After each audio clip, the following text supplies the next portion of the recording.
Assalamualaikum warahmatullahi wabarakatuh. Bapak-bapak jemaah rahimakumullah, mari sama-sama kita buka pertemuan dengan membacakan basmalah. Bismillahirrahmanirrahim. Innal hamdalillah nahmaduhu wa nasta'inuhu wa nastaghfiruh wa na'udzu billahi min syururi anfusina wa min sayyiati a'malina. May yahdihillahu fala mudilla lahu wa man yudlil fala hadiya lahu. Asyhadu an la ilaha illallah wa asyhadu anna Muhammadan 'abduhu wa rasuluh la nabiyya ba'da. Allahumma salli wa sallim ala Muhammad rasulillah wa ala alihi wa sahbihi wa man tabi'ahum wa walahu ila yaumil qiyamah.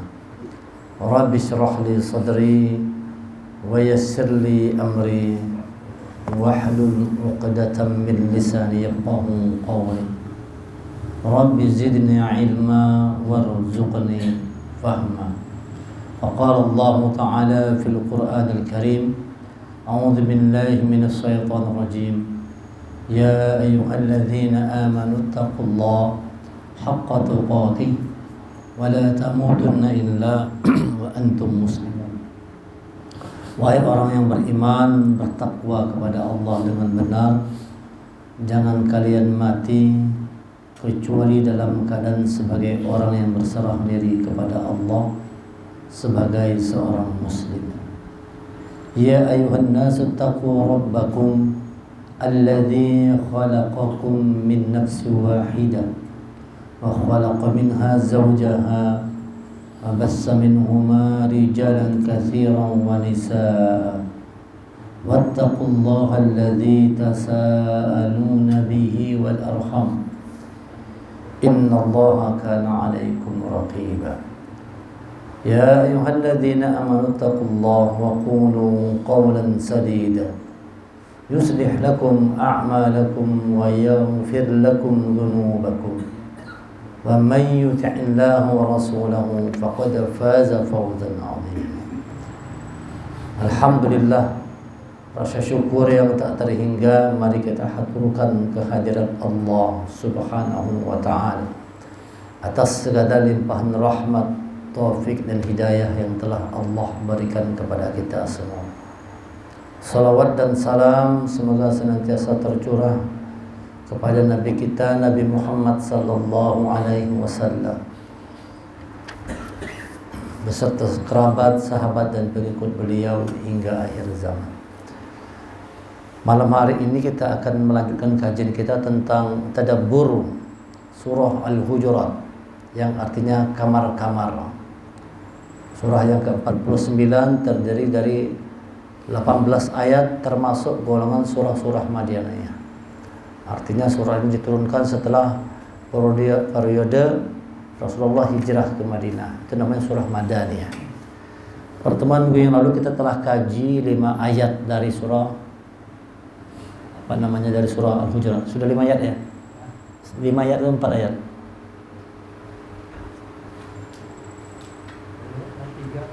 1, 2, 3. Sudah berapa ayat sudah? Hujurat. Baru 3 ayat.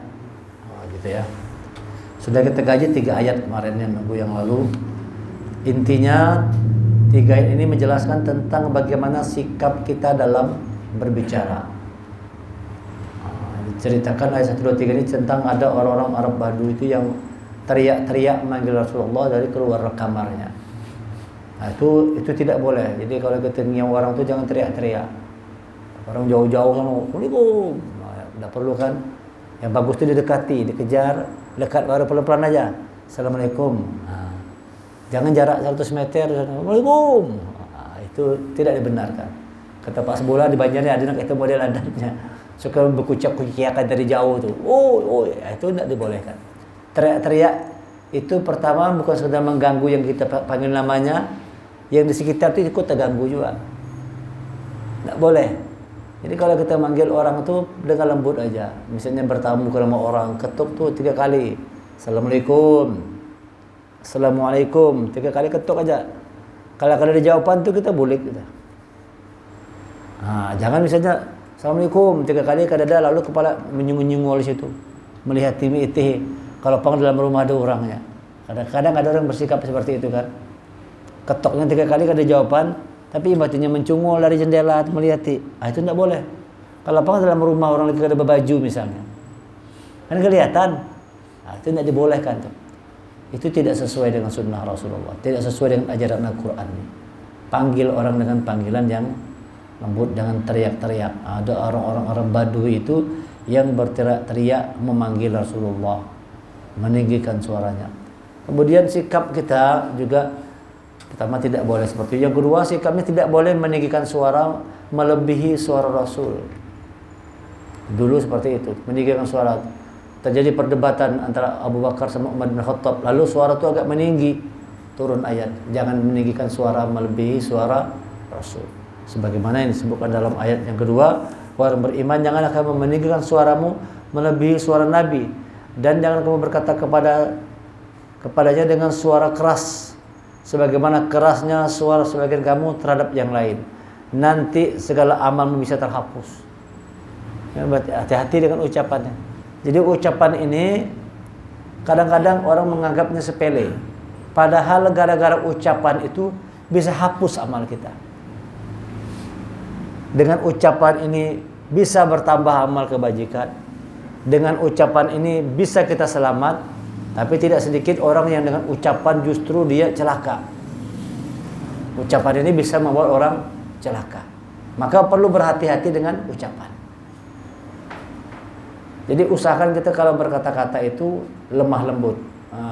Lemah lintalahum, dengan kelemah lembutan. Tidak perlu berkuciak-kuciakan, tidak perlu keras-keras, tidak perlu saling bertengkar, saling menghujat, saling mencaci. Itu dapat menghapus amal. Ada ayatnya. Nanti segala amalmu bisa terhapus sedang kamu tidak menyadari. Kada sadar orang bahwa ucapan-ucapan yang menyakiti hati tadi, ucapan-ucapan suara yang keras tadi itu bisa menghapus amal.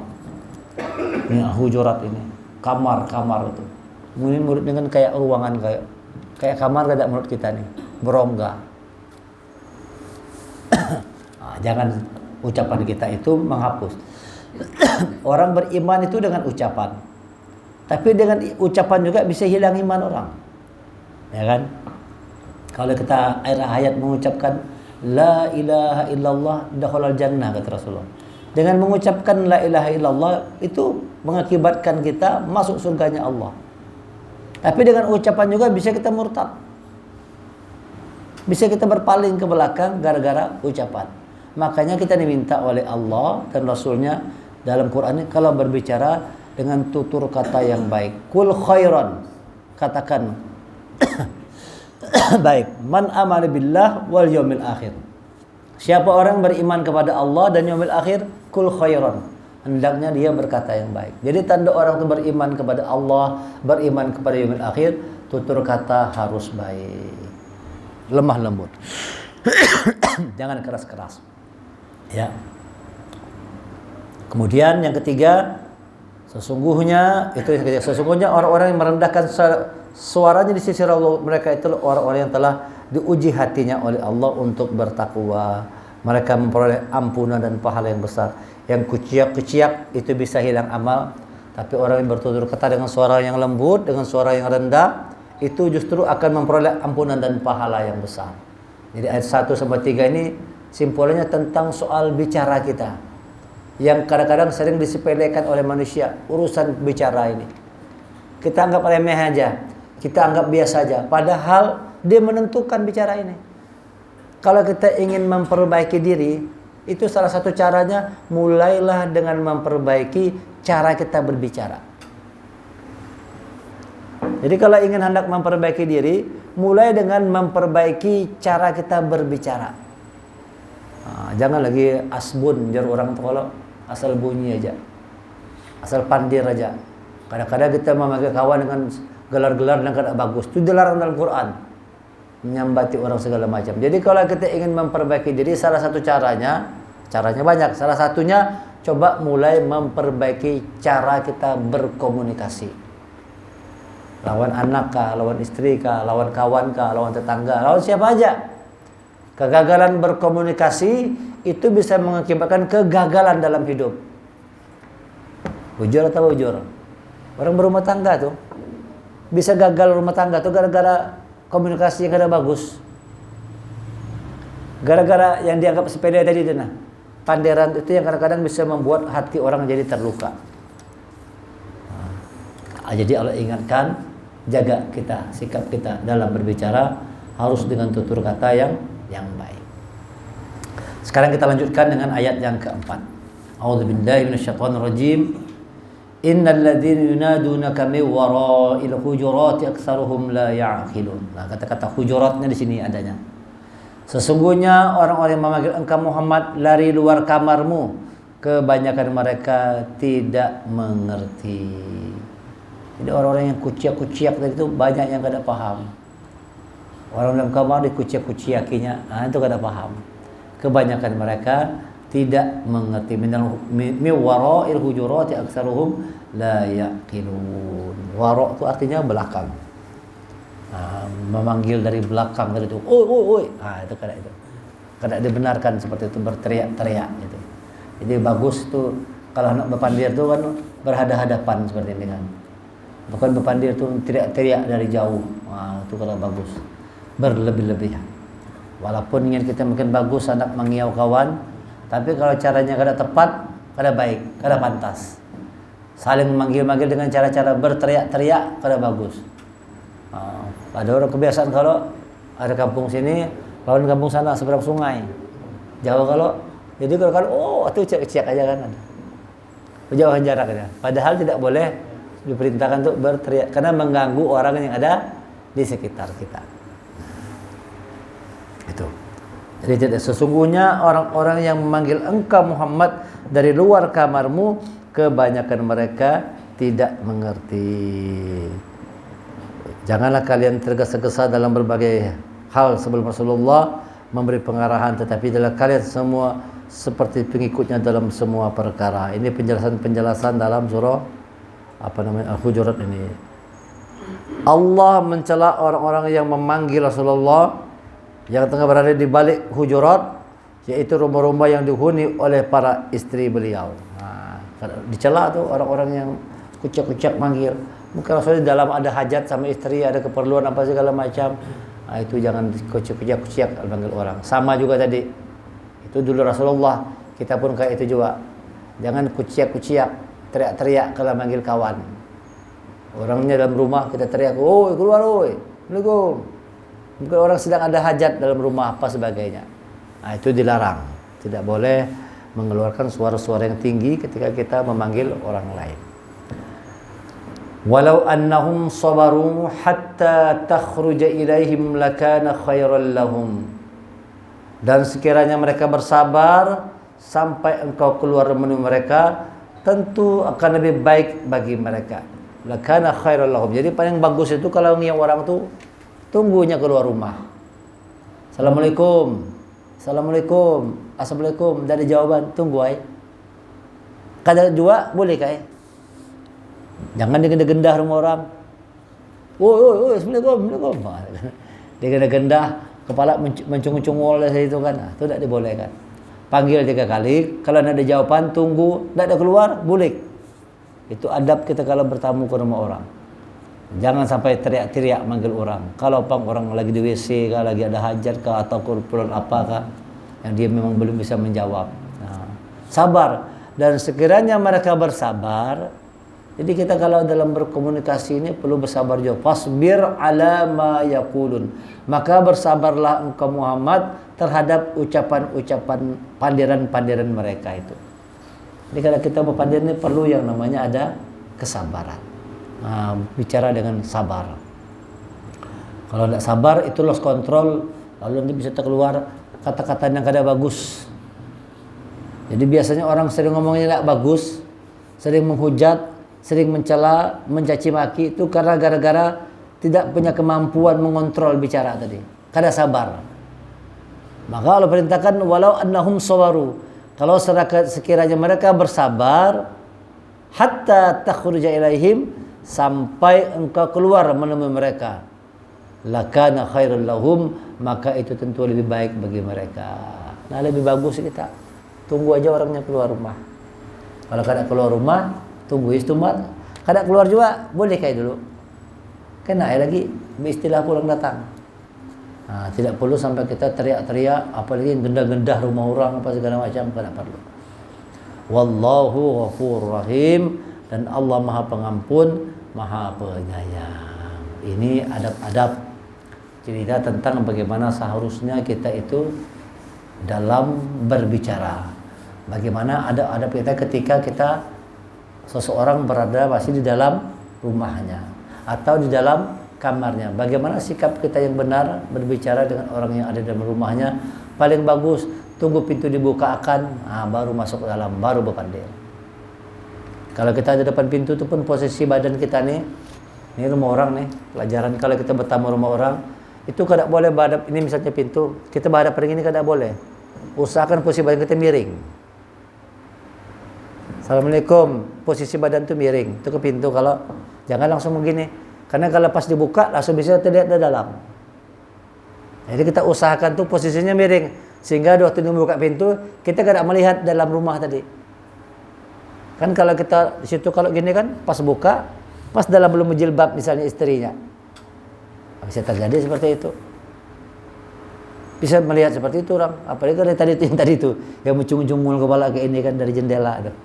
Tangan gini kan memantau dalam rumah. Ada orang kayak itu kalau dipanggil-panggil kada ada sautan, lalu tangannya kayak gini melihat di dalam jendela. Itu tidak boleh itu. Itu tidak boleh itu. Dilarang oleh Allah seperti itu.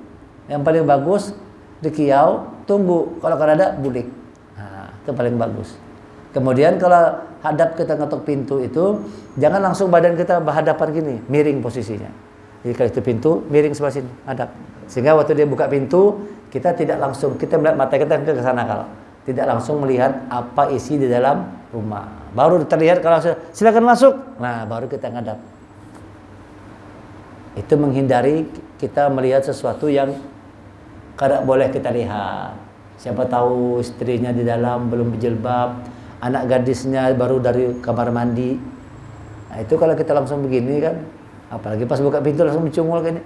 Siapa dalam? Anak tahu juga sekalinya. Assalamualaikum, bukanya. Siapa dalamnya? Bisa terlihat yang tidak boleh kita lihat. Itu ayat 1 sampai 5. Sabar sampai keluar dari rumah itu lebih baik. Allah Maha Pengampun, Maha Penyayang. Kita masuk ayat yang ke-6. Ya ayyuhalladzina amanu in ja'akum fasiqun binaba'in fatabayyanu an tusibu qauman bijahalatin fatusbihu 'ala ma fa'altum nadimin. Kalau tadi sikap kita itu bagaimana seharusnya berbicara dengan orang lain, maka ayat 6 ini kaitannya soal bicara juga masih kaitannya soal mulut juga ini. Al-Hujurat seperti mulut kita nih kamar. Kaitannya masih tentang bicara juga. Kalau tadi ketika kita berbicara dengan orang lain berhadapan, sekarang ketika kita mendengar informasi dari orang lain. Kan soal bicara juga kalau nih kayak apa sikap kita ini kalau menerima informasi dari orang lain. Nah, ini caranya kata Allah, adab yang bujur. Wahai orang beriman, jika seseorang yang fasik datang kepadamu membawa satu berita. Ada orang fasik nih, hati-hati nih. Biasanya membawa berita-berita fasik ini, berita hoax ini adalah orang-orang fasik biasanya. Yang ketujuh membawa berita-berita hoax, berita-berita bohong, berita-berita yang berisi dengan hujatan, fitnahan. Itu biasanya membawanya adalah orang-orang fasik. Wahai orang beriman, jika seseorang yang fasik datang kepadamu membawa satu perkara, membawa satu berita, an injakum fasiqun fatabayyanu an tusibu qauman bijahalatin fatusbihu 'ala ma fa'altum nadimin. Maka telitilah kebenarannya. Jadi kalau orang mau berita itu jangan asal telan aja. Orang bawa pandir macam-macam, teliti dulu kebenarannya. Jangan main terima aja. Banyak sejarah Islam ini orang sampai terjadi pertumpahan darah gara-gara berita ini. Karena berita tidak diteliti. Begitu dengan berita langsung main, oh iya kah? Mau gitu kita bunuh aja sudah aja. Karena tidak meneliti. Karena bisa jadi orang yang menyampaikan itu adalah orang-orang munafik, orang-orang fasik yang sengaja ingin memecah belah. Diadu dombanya kita. Diadu dombanya kita. Itu tidak boleh seperti itu. Sengaja menyampaikan berita, walaupun berita itu bujur pun kita tidak boleh. Misalnya si A, lawan kita berpandir nih, menyambati si B. Bujur ini. Kita tidak boleh menyampaikan kepada si B, tadi si A menyambat ikan begini. Itu tidak boleh. Walaupun itu bujur. Kita kan tidak ada fitnah nih. Bukan memfitnah. Cuman menceritakan semua apa yang disampaikan si A kepada B. Dan kita tahu nih, kalau disampaikan kepada B, si B ini bisa marah nih. Si B ini bisa marah nih kalau disampaikan. Nah, itu kita lebih bagus kalau perlu menyampaikannya. Kalau pindah orang berkelahi gara-gara berita yang kita sampaikan. Itu kita juga termasuk membawa berita kefasikan namanya. Hal-hal yang tidak perlu disampaikan, jangan disampaikan. Walaupun kita tahu itu bujur. Tetapi kalau disampaikan ini bisa berakibat yang kada baik, jangan sampaikan. Kalau akibatnya kada baik, tidak perlu disampaikan. Tahan. Maka tadi wala annahum sabaru, sabar. Jadi berbicaranya harus sabar. Menerima berita harus sabar. Menyampaikan harus sabar juga. Nah, itu yang kadang-kadang kita susah. Menerapkannya susah. Kita ini kadang-kadang asal dengan informasi main taguk aja. Main taguk sampaikan pulang ke sana. Saya naguk sampaikan lagi. Akhirnya berentet berita tadi dan itu tidak bujur, fitnah namanya. Kalau benar jadi gibah, kalau salah jadi fitnah.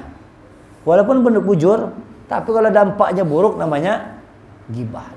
Misalnya kayak adu domba, lo berkelahi gara-gara kita menyampaikan, orang bisa terpahwal, bisa berkelahi.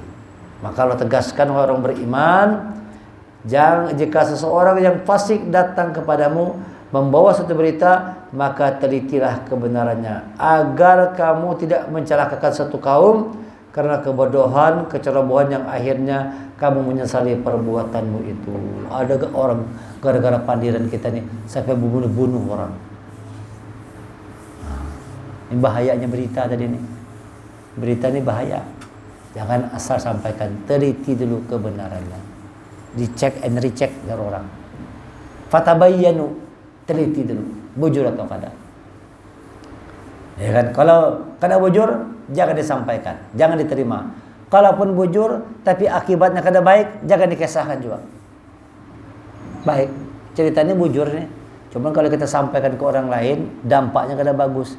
Itu kita disuruh mengerem diri, menahan diri, tidak perlu menceritakan berita itu terhadap orang lain. Ini sikap kita, cara bagaimana kalau mendengar suatu berita. Hati-hati. Apalagi menjelang tahun pemilu nih. Ini kan setomat lagi nih. Berita hoax di mana-mana. Buka aja kita medsos. Beritanya hoax aja semua banyak. Hampir berapa puluh persen tuh hoax aja berita. Yang bujur ada juga, tapi yang mengeramput jauh lebih banyak. Yang bujur ada juga. Yang bujur tuh paling kisah-kisah dakwah, kisah-kisah ceramah, bujur. Tapi kalau sudah masuk kisah politik, itu saling hoax semua nih. Yang sini memfitnah sana fitnah sini, sama aja. Saling serang, saling tuding, saling menjatuhkan. Semua mengatakan pemilu harus jujur, padahal curang seberataan. Kadang paham sudah, mau kada curang tuh ngalih menang. Di sini mengamak ke sana curang, sana menyampaikan sini yang curang. Sesama lihat itu semua beritanya. Nah, sikap kita dengan berita seperti itu jangan asal telan. Jangan asal terima, teliti dulu kebenarannya. Kalaupun benar, tapi ternyata berdampak buruk kalau diceritakan, jangan kita ceritakan. Tahan aja. Tak boleh kita berpandir bebarangan. Tapi kalau kita niatnya mendamaikan orang, boleh nih. Si A sama B berkelahi berdua kalau nih, bermusuhan. Lalu kita kisahkan yang bagus, padahal kada. Tapi niat kita supaya berdamai berdua tadi. Tadi jar si A tadi menyambati ikam itu orang baik, bang sebujurnya. Padahal kada ada tuh. Karena niat kita mau supaya berdamai. Oh, bujur ngajar. Iya. Yang menyambati ikam orang baik, Pak. Lalu dengan itu terjadi yang namanya islah damai. Nah, itu dalam Islam yang begitu dibolehkan. Kita bicara sesuatu tapi niatnya untuk mendamaikan. Menurut aku kada pernah apa ngasih dia menyambati ikam. Saya tahu aku kada pernah cerita kayak ikam yang jelek-jeleknya. Malahnya memandangkan ikam itu orang baik, Bang, sebujurnya. Oh iya kah ya? Lalu berdamai. Nah, dengan ucapan-ucapan tadi. Innamal amalu binniyat. Untuk kebaikan. Ya. Tapi jauh lebih bagus lagi kita kada berbohong. Nah, gitu kan. Jauh lebih bagus lagi kada berbohong. Kita menjaga sikap seperti itu. Ada orang mengisahkan ketika Rasulullah itu kan berdiri itu nah, ada orang bunuh kan. Tanya, Rasulullah sini tadi ada orang kada? Lalu Rasulullah berdiri. Sejak aku berdiri sampai sekarang ini kada depan melihat orang. Padahal orang ada di dalam. Nah kan. Itu kan kesannya kan kayak berbohong kalau tapi itu strategi Rasulullah. Ya, sejak aku berdiri ini kada depan. Padahal orang itu ada di dalam, kan? Jakanya Rasulullah pandangkan ada depan orang di dalam, jar. Mati orang dibunuh kan? Orang mau dibunuh, bersembunyi di rumah Rasulullah. Rasulullah lagi duduk. Datang ada ketiduran orang sini berdiri Rasulullah. Sewaktu aku berdiri ini kada ada, jar. Padahal ada kada tahu enggak Rasulullah di dalam tuh? Tahu. Nah, itu karena niat untuk menyelamatkan. Nah, untuk kebaikan. Ya, jadi hati-hati dengan yang namanya berita. Jangan berita ini main tabuk aja. Teliti dulu kebenarannya. Dan kalau berita itu walaupun benar tapi berdampak negatif, tahan. Jangan ceritakan kepada orang lain. Kalau berita itu membawa pengaruh yang positif, kada apa-apa kita kisahkan. Kada ada apa-apa kita sampaikan. Nah, itu perlu yang namanya kecerdasan dalam menerima berita. Jadi ada saatnya kita bicara kepada orang lain, tapi satu saat ada lagi orang yang berpandir lawan kita, menyampaikan berbagai macam informasi. Perintah Allah orang beriman harus tabayun dulu sebelum menerima berita. Siapapun yang menyampaikan, karena bisa jadi itu banyak fitnah, gosip dan sebagainya. Lalu itu bisa membuat perpecahan. Apalagi kalau itu fitnah. Bujur kita kalau mengalami, benar Quran mengatakan al-fitnatu asyaddu minal qatl. Fitnah itu lebih kejam dari pembunuhan tuh, baru kita merasa bujur. Kalau kita disambati orang kan satu aja kita sendiri kena. Tapi kalau fitnah itu nyebar sekampungan. Sekampungan nyebar. Kayak kasus yang kami alami di sekolahan tuh, bukan lagi sekampungan. Kayaknya sekalselnya banyak tahu kisahnya, sampai ke hulu sungai sana tahu kisahnya. Itu gara-gara berita gosip itu aja tuh, tanpa tabayun terlebih dahulu. Ada berita yang menyampaikan begini, lalu orang main tabuk aja tanpa tabayun. Padahal perintah Allah itu suruh tabayun dulu. Tapi ini main terima aja, terima, disebarkan lagi, sebarkan. Lalu berita itu meluas kemana-mana. Sampai ke daerah hulu sungai sana aja, tahu sudah kisah aja. Nah ini bahayanya yang namanya fitnah, yang namanya gosip, yang namanya hoax, itu bahaya sekali. Nah, kita hindari. Oleh sebab itu, kalau ada berita yang datang, diteliti. Wa'lamu anna fikum Rasulullah, dan ketahuilah bahwa di tengah-tengah kamu ada Rasulullah. Wa'lamu anna fikum Rasulullah, di tengah-tengah kita ini ada Rasulullah. Keberadaan Rasul itu bukan sekedar dulu aja. Ayat ini sekarang berlaku ke ayat Quran nih. Kalau tanya lampian, ayat ini berlaku nggak sekarang? Ketahuilah bahwa di tengah-tengahmu ada Rasul. Berlaku nggak nih ayat ini? Ya kalau nggak berlaku ya dihapus saja. Berlaku ayat ini. Kalau Allah katakan ketahuilah di tengah-tengahmu ada Rasulullah, ada nggak di tengah-tengah kita? Ada, tapi bukan secara zahir. Ya, kalau secara zahir kan ada, Pak. Secara zahir kalau dia datang, tapi secara nilai ajaran itu masih ada tengah-tengah. Ini Quran kita bacakan. Kalau ini kita baca ini kan diri Rasulullah Qurannya, karena khuluquhul Quran. Qurannya adalah akhlaknya Rasulullah. Ketika kita menyampaikan ayat-ayat Al-Quran, menjelaskan tentang isi Al-Quran, itu hadir Rasulullah. Hadir, jiwanya hadir. Fisik kada hadir, tapi jiwa hadir. Nah, itu maksudnya hadir. Ayat inilah yang dijadikan orang itu, datang Rasul jangan. Lalu pakai gelapung. Ada bekas batisnya kan. Nah kayak itu. Padahal maksudnya jiwanya yang hadir. Bukan sosoknya yang hadir, jiwanya hadir. Ketika Quran itu dibacakan, itu jiwa Rasulullah itu. Maka kalau dibacakan, jiwanya itu hadir. Wa'lamu anna fikum Rasulullah. Ketahuilah di tengah-tengah kamu ada Rasulullah. Kalau di tengah-tengah ada Rasulullah, jangan kita berhual, jangan kita berkelahi, jangan saling menghujat, jangan saling mencela. Di tengah-tengah ada Rasulullah. Kalau Rasulullah melihat antar umat saling mencela, itu senang tak Rasulullah? Melihat umatnya saling menjatuhkan, saling menggibah, saling menggosip, saling memfitnah, itu kira-kira Rasul senang atau tidak? Kalau kita merasa Rasul ada di tengah-tengah kita, tidak akan mau kita seperti itu. Cuma kita tidak pernah merasakan bahwa Rasul itu hadir.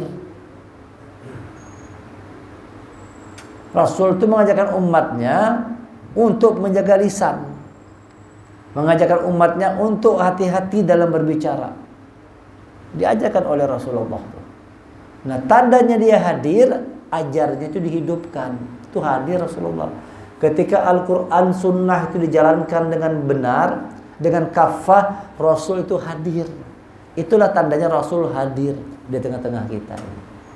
Bahagia Rasul, jiwa Rasulullah bahagia ketika melihat umatnya itu berkasih sayang, rukun damai, saling membantu, saling menolong. Itu datang Rasulullah tuh, jiwanya hadir di tengah-tengah kita.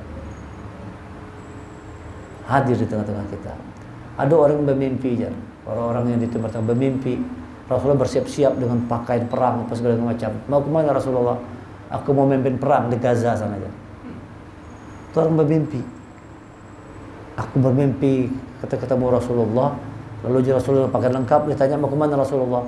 Aku mau memimpin perang di Gaza. Itu kan mimpi kan? Mimpinya dua kan? Bisa bunga tidur, mimpi itu bunga tidur. Tapi bisa juga mimpi itu adalah petunjuk di dalamnya. Kan gitu kan? Makanya ada Nabi Yusuf yang ahli mentakwil mimpi. Nabi Ibrahim diberi Allah petunjuk juga lewat mimpi. Oleh anaknya kan lewat mimpi. Nah, ada orang bermimpi. Nah, kita ambil nilai positifnya. Apa maksudnya seperti itu? Mungkin Rasulullah sudah mengingatkan lewat bapak tadi itu agar Islam ini bantu saudara di Palestina sana, bantu saudara di Gaza. Aku hadir di sana kata Rasulullah. Itu maksudnya nilainya tuh.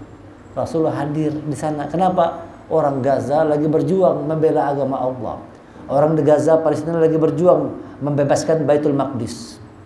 Orang di Palestina lagi berjuang untuk mengambil alih kembali Masjid Aqsa yang pernah menjadi kiblatnya orang Muslim. Nah, kita ambil positifnya seperti itu.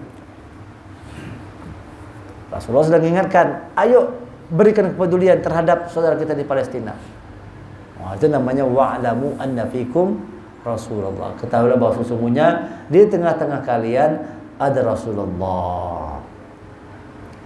Lau yuti'ukum fi katsirin minal amri la'anittum walakin Allah habbaba ilaikumul iman wa zayyanahu fi qulubikum wa karraha ilaikumul kufra wal fusuq wal 'isyan ulaika humur rasyidun. Ketahuilah bahwa di tengah-tengah kamu ada Rasulullah. Kalau dia menuruti kemauan kamu dalam banyak hal, pasti kamu akan mendapatkan kesusahan. Jadi orang itu kalau mau banyak maunya, susahnya. Coba bujur kata nih. Orang itu kalau semakin banyak maunya, semakin susahnya. Bujur atau kada nih? Coba kita renungkan. Hidup ini kalau semakin banyak maunya membuat tambah susah atau kada? Tambah susah kita. Semakin banyak mau itu semakin susah. Mau ini, mau itu, banyak kemauannya, susah kita. Nah, itu biasanya yang banyak mau itu perempuan biasanya. Perempuan itu banyak maunya, cuman lakinya nih buatnya pusing. Karena kebanyakan kemauan, lalu laki jadi pusing kepala suami karena gara-gara banyak mau. Kalau Rasul mengikuti segala kemauan, kita malah tambah susah kita. Semakin banyak mau, semakin sulit hidup kita. Maka hidupnya yang terlalu banyak kemauan. Terlalu banyak kemauan. Sederhana aja. Cita-cita kita itu sederhana. Mau nanti kalau mati bertemu Allah. Mau nanti dalam surga bertemu Rasulullah. Itu kemauan kita yang paling utama. Jangan tapi terlalu banyak kemauan. Syukuri apa yang ada. Itu bahagia. Kalau orang tuh mensyukuri apa yang ada, Tanpa terlalu banyak hidup tuh punya ambisi, kemauan. Ambisi itu memang perlu, bagus juga bang. Karena kalau ada ambisi itu biasanya orang hidup ini malas, orang koler. Ambisi, harapan, mimpi itu harus tetap ada. Tapi sesuatu yang kita kira-kira mewujudkannya. Mimpi itu terukur. Mimpi itu terukur. Kita lihat kemampuan kita, kayaknya aku mampu nih mencapai mimpi ini. Terukur namanya. Kalau kadang namanya mahayal ngarannya. Ya, kalau seandainya aku jadi presiden, nah itu mahayal ngarannya. Ya kalau seorang ikut politik ada kayak apa tiba-tiba jadi presiden, umur sudah tua kan, anak jadi presiden. Kalau seandainya itu namanya mahayal. Jadi ukur kemampuan kita dengan yang, apa yang kita potensi dimiliki saat ini, kita ukur kemampuan kita. Kira-kira impian ini kawak dicapai atau kada? Ya, kalau seandainya Rasulullah mengikuti kemauan dalam banyak hal, pasti kamu akan mendapatkan kesusahan. Tetapi Allah menjadikan kamu cinta kepada keimanan. Nah, kalau cinta dengan dunia itu tadi banyak mau tuh. Orang banyak mau itu cinta dunia, maka banyak mau. Sudah punya mobil 1, mau 2, mau 3 lagi, mau 4 lagi. Sudah punya rumah 1, mau 2, mau terus. Mau terus. Padahal kata Allah, yang paling bagus itu kita mau supaya iman itu indah dalam hati. Itu orang beriman itu kemauannya ingin supaya iman itu indah dalam hatinya. Tetapi Allah menjadikan kamu cinta kepada keimanan. Masya Allah. Walakin Allah habbaba ilaikumul iman. Tetapi Allah menjadikan kamu cinta kepada iman. Bukan cinta kepada dunia, tapi cinta kepada iman. Walaupun hidup sederhana, asalkan iman kuat, itu sudah bahagia. Alhamdulillah bang, iman kuat semua punya. Iman kita kuat, harta banyak, mobil mewah, kehidupan semua nyaman semua. Alhamdulillah. Tapi paling pun tidak, kalau semua kada dapat, yang penting iman itu ada dalam hati. Nah, dengan iman dalam hati itu dijadikan Allah indah. Dibuat Allah kita cinta terhadap keimanan. Orang beriman itu cinta terhadap iman. Orang bersama Rasulullah itu cinta terhadap iman. Bukan cinta kepada dunia, cinta kepada iman. Iman masuk dalam hati. Dunia tidak boleh masuk dalam hati. Ini jadi para ulama-ulama, jangan biarkan dunia masuk dalam hati kita. Dalam hati kita itu yang masuk iman. Iman itu masuknya dalam hati. Dunia itu di mana aja? Cukup dalam genggaman aja. Dunia itu dalam genggaman aja. Jangan masuk ke dalam hati. Jangan masukkan dalam hati. Ini kalau ada misalnya kita bilang sama orang-orang kita, yang dunia itu cukup di samping kita, istri termasuk, anak istri itu di samping, di sisi kita, tidak dalam hati. Karena dalam hati itu hanya iman kita kepada Allah. Hati itu media tempat masuknya iman. Hati itu. Jadi yang lain itu di samping kita aja. Dia membantu, mendorong, mensupport kita berjuang di jalan Allah. Dalam hati hanya iman. Walakin Allah habbal iman wa zayyanahu fi qulubikum, dan kami jadikan indah dalam hatimu. Jadi kalau orang iman itu bersemayam dalam hati, itu hidup itu indah aja. Mudah aja, nyaman aja, bahagia aja hidup ini. Asalkan iman dalam hati. Itu kunci kebahagiaan tadi. Masukkan iman dalam hati, maka Allah jadikan iman itu indah dalam hati orang beriman. Orang kafir ada. Karena dalam hatinya ada iman, yang menganggapnya keindahan itu emas, intan berlian. Maka mereka berlomba-lomba ngejar dunia semua. Karena dianggap itulah keindahan hidup. Padahal kata Allah, yang membuat indah itu kalau dalam hati ada iman. Wa zayyanahu fi qulubikum, kami jadikan iman itu indah di dalam hatimu. Wa karraha lakumul kufra wal fusuq wal 'isyan, serta menjadikan kamu benci kepada kekafiran dan kefasikan dan kedurhakaan. Jadi kalau sudah orang iman dalam hati itu kuat, iman dalam hati itu sudah indah, Allah jadikan orang itu benci kepada kekafiran. Kadang mau lagi kita buat yang buruk-buruk tuh nah. Amal seorang sudah punya iman tuh terjaga, lisannya terjaga, tindakannya terjaga, pikirannya tuh positive thinking. bicaranya ahsanul qaulan, bicara yang benar, tindakannya amal soleh, pikirannya positive thinking, tidak pernah negatif, karena iman sudah masuk dalam hati. Jadi kalau sudah iman masuk dalam hati, orang itu jadi baik semuanya. Kuncinya iman yang dalam hati tadi, itu kuncinya. Kunci kebahagiaan hidup itu adalah keimanan, bukan harta benda, tapi iman. Itu yang bisa kita lihat dari orang di Palestina sana tuh. Lihat indah kada? Orang Palestina itu Masya Allah luar biasa, itu keindahan iman yang sangat luar biasa. Kemarin tuh ada kegiatan penggalangan dana untuk Palestina. Langsung orang dari Palestina datang. Sebelum dia berceramah ke atas panggung, itu dapat WA dari Gaza sana. 4 orang sepupunya meninggal dunia di malam hari itu. Malam hari kami buat acara malam Sabtu kemarin. Itu sebelum dia naik ke panggung, itu sudah dapat kabar lewat WA, keluarganya 4 orang meninggal di Gaza sana. Tapi hebatnya itu istri menangis, Bang. Yang istri menangis, Bang. Yang suami itu tetap kuat aja. Tetap kuat aja. Ini berita gitu. Mengucapkan alhamdulillah. Insya Allah syuhada. Orang Indonesia itu kayak itu tuh.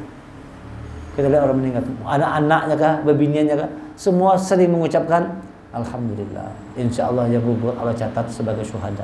Lihat keindahan. Karena ada iman tadi.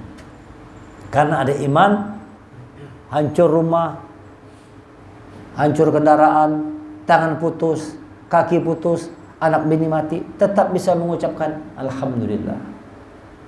Alhamdulillah ala kulli hal. Syukur atas segala sesuatu yang terjadi, tetap bisa bersyukur. Kenapa demikian? Karena indah yang terasa dalam hati itu adalah iman. Indah terasa karena ada iman.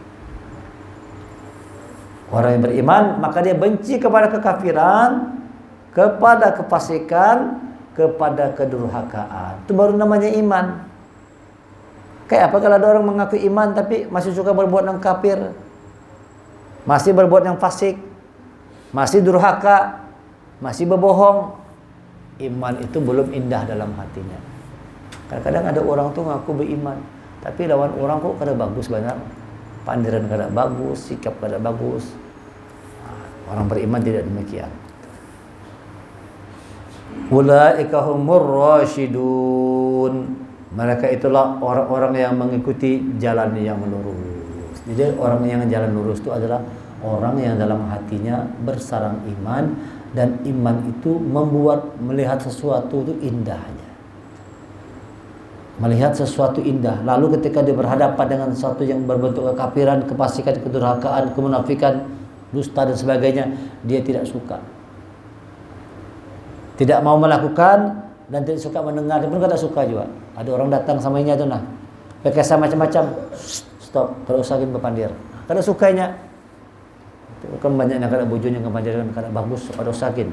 Dia tidak suka mendengar seperti itu. Apalagi mau melakukan. Mendengar aja tidak suka deh. Mendengar, itulah orang yang punya iman dalam hati itu. Hanya mau. Jadi kalau sudah hati itu indah dalam hati, orang hanya suka dengan yang indah-indah, dengan yang baik-baik juga. Kada mau dengan sesuatu yang membawa keburukan, kefasikan, kemunafikan. Baru itulah namanya orang yang ada di jalan yang lurus. Ulaika humur rasyidun. Kita sampai kayak kesimpulan malam hari ini. Ya. Pertama, sadari bahwa ada Rasulullah di tengah-tengah kita. Kapan Rasulullah itu hadir? Ketika kita menghidupkan sunnah-sunnah Rasulullah. Ketika kita menghidupkan ajaran-ajaran Rasulullah. Dalam ayat ini kita diajarkan untuk menjaga sikap dalam berbicara. Yang kedua, untuk menanamkan iman dalam hati kita. Menanamkan iman ke dalam hati kita. Yang ketiga, kita benci terhadap segala macam bentuk. Bukan membenci orangnya. Bukan membenci orangnya, tapi perbuatannya. Bentuk kekafiran, bentuk kefasikan, bentuk kedurhakaan itu tidak disukai oleh orang-orang yang tertanam iman di dalam hatinya. Orang seperti itu kata Allah, rasyidun. Mereka itu orang-orang yang rasyid, cerdas, terbimbing, lurus. Itulah orang-orang yang ada di jalan yang rasyid, cerdas, terbimbing, selalu menempuh jalan yang lurus. Mudah-mudahan apa yang Allah sampaikan berguna, bermanfaat. Apa yang bisa kita tadaburi, kita hayati dari ayat-ayat Allah ini, dapat membuat diri kita seberatan bertambah semakin baik lagi. Niatkan untuk selalu berbuat baik, walaupun sedikit, tapi usahakan untuk berbuat kebaikan dan mulai perlahan-perlahan menghindari sesuatu yang bersifat buruk. Kalau kita merasa diri kita masih banyak punya keburukan, termasuk ulun juga, kita sadar masih punya banyak kekurangan. Barangkali emosi masih belum terkontrol, barangkali masih kurang sabar, barangkali sering berpandir bebarangan. Sadar kita, perlahan-perlahan diperbaiki sehingga kita mendapatkan kualitas yang semakin baik, dan mudah-mudahan iman itu semakin tertancap kuat di dalam hati kita semua. Subhanallah walhamdulillah, asyhadu an la ilaha illa anta, astaghfiruka wa atubu ilaik. Assalamualaikum warahmatullahi wabarakatuh.